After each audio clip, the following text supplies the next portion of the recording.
So let's look at the Quadrant 3 step. First part is hardwiring.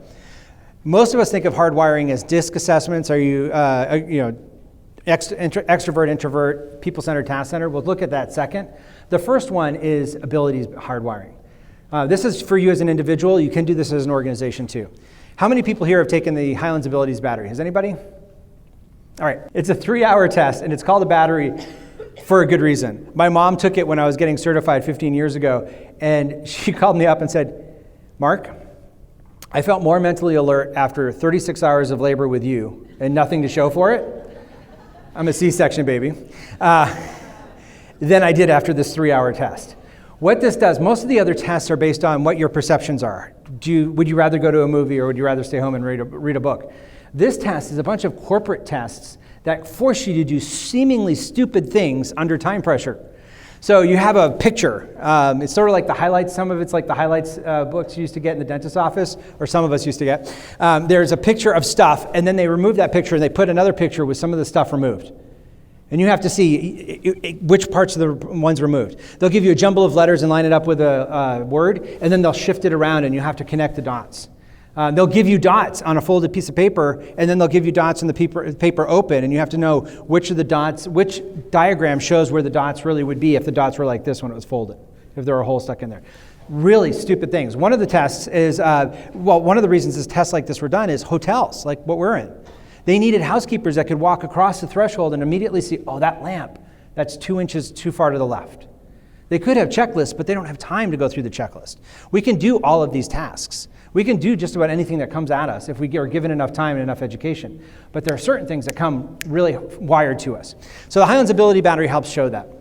The first 4 strengths that it identifies are your personal style. The next 5 are drivers, where a lot of stress happens. If you're over a certain point and you're not getting that exhibited in your work, that can be an underlying cause of stress that you just don't understand. And then the final 10 are all environmental things. They're how you learn and how you interact with people, what makes you unique as you're going about your work as fundraising or leading. It wasn't for nonprofit fundraisers, but it works really well. So knowing, the reason that I'm sorry I took so long on this, the reason this is important for me as the head of a foundation for a hospital was that I found out I do paperwork pretty slowly, because there's a typing speed challenge, and then there's an accuracy challenge. Not only were you fast, but actually did you type the right things that you were supposed to type. So I was given the weird task of every board meeting, every month, I had the privilege of writing the minutes. What is that? We had a secretary. I don't know what his job was. Shouldn't he be doing that? But I was doing it, and my CFO, bless his heart, said that my writing the minutes allows me to shape the narrative. I can have the integrity of keeping everything that was discussed up there, but I could err on the side of the things I knew would actually move the foundation forward. That helped a little bit, but every month I had to remind myself, because I had a 45-minute board meeting, and I had to block out 3 to 4 hours to do the minutes. Because if I didn't do the minutes that morning, yeah, you guys know, it's not good. There will be no minutes for the next board meeting. The first agenda of approving the minutes. Where are they? Well, they're still last month's notes. They're not there yet. So with the Highlands Ability Battery, it just gave me freedom to realize I'm an expensive, time-consuming paperwork person, but I just have to do that. And for those of you, we all have to do it, because our databases need to be updated after our visits too. So it's good to know that. But that's not the only type of hardwiring. The next type of hardwiring is the one that we're most familiar with, which is our behaviors. The one that I like the most is DISC. It's been around for about 3 millennia. It's the sanguine, choleric, melancholy, phlegmatic. The Greeks used to think we had different levels of liquids in our bodies that made us act differently. Why I love, is everybody familiar with DISC? Okay, not really, some of you. All right, so extroverts talk fast and they don't know what they're thinking until they've said it. They're verbal processors. Introverts have this amazing ability to think and then speak. It's shocking to us extroverts. Most of us, if we were to move into the quadrants in the room, most of us in the typical AFP conference are on the extrovert, people-centered side.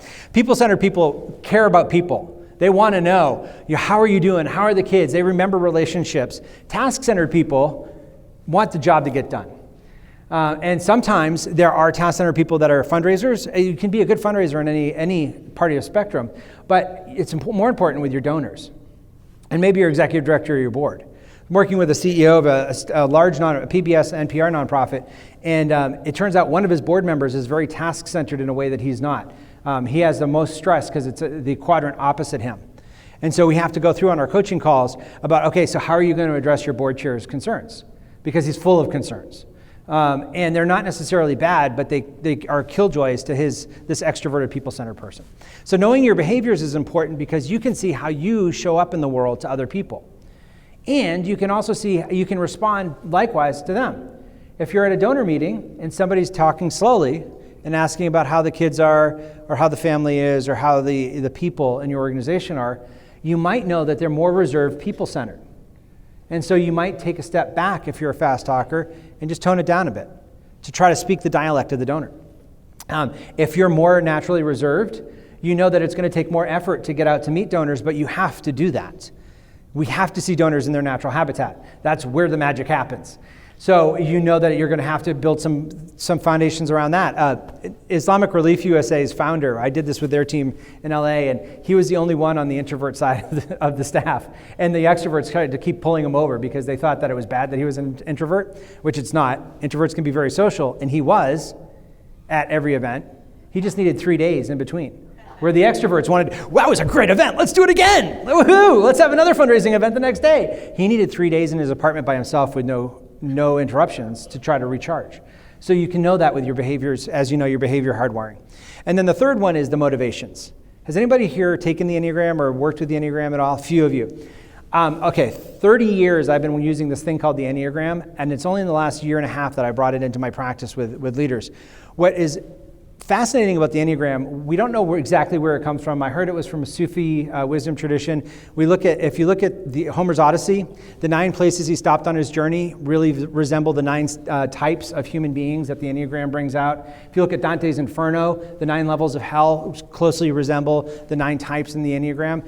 What the Enneagram posits is that we all learn that what we bring to the table isn't enough early in our childhood, that we need to present as something else. And so that's our personality. And there's usually about 9 types of personality, 9 stories people tell themselves of how they can be successful and interact with the world. There are head-centered people that are 3 of the types. 3 of the types are heart-centered people, and 3 of the types are gut-centered people. Why I love this, if you're looking for a book, Beatrice Chestnut's 9 Types of Leaders is probably the best book because it's all about working in nonprofits and for-profits and how leaders bring themselves and show up at work based on their motivations. If you looked only at behaviors, you could see goal-setting, driven, accomplishment people and 3 different people, but they may be operating from 3 entirely different stories. The first one may just be showing up and setting goals and accomplishing them because he really believes he has to be successful in everything he does. If he's a failure, that's a moral flaw. So he wants to be successful, and so winning is his thing. The second person, she may just want new excitement and new experiences and trying all new things, and that makes her accomplish goals because she's trying new things. She's not there when the confetti drops and the success happens because she's already on to the next thing.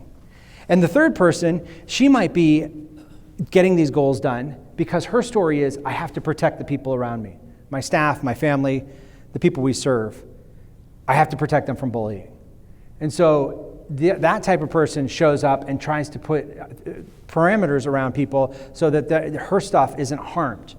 And so they're all showing aggressive goal-setting, goal-getting sort of activity, but they're from very different stories. So hardwiring is just one part of Quadrant 3, but it helps you figure out how is it that I interact and operate with the world.